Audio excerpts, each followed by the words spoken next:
এই দুইটা ভিডিওর জন্য সারা পৃথিবীর বিজ্ঞানীদের হাত কাঁপতেছে। সিএনএন, টাইমস ম্যাগাজিন এবং সব খবরের ফ্রন্ট পেজে হচ্ছে এই খবরটা। পৃথিবীতে এমন কিছু হয়েছে যেটা 10 বছরে এখন পর্যন্ত হয় নাই। 10 বছর আগে বিলুপ্ত হওয়া প্রাণীগুলা ফিরত আসতেছে, ফিরত নিয়ে আসতেছে।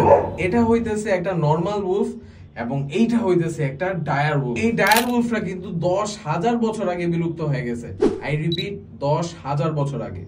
সায়েন্টিস্টরা পৃথিবীতে 10,000 বছর আগের একটি ফসিল পায় যেটা হচ্ছে একটা ডায়ার উলফের, এবং ওইটার জিনস নিয়েই বানানো হচ্ছে ডায়ার উলফ। এখন কোলাসাল বায়োসায়েন্স, যে কোম্পানিটি এই কাজটি করেছে, তারা বলছে যে এইটা হিউম্যান রেসের জন্য একটা নেক্সট স্টেপ। ডায়ার উলফের পর সায়েন্টিস্টরা এখন চাচ্ছে যে তারা ডাইনোসরদেরও এরকম ডি এক্সটিংক্ট করে দিবে, মানে তাদেরও ফিরে নিয়ে আসবে এই পৃথিবীতে। জুরাসিক পার্কেরটা তো না হয় কিছুদিন পর হবে, তবে আমাদের যে গেম অফ থ্রোনস এর যে ফ্যান্টাসি ছিল ডায়ার উলফের, সেটা কিন্তু এখন কমপ্লিট।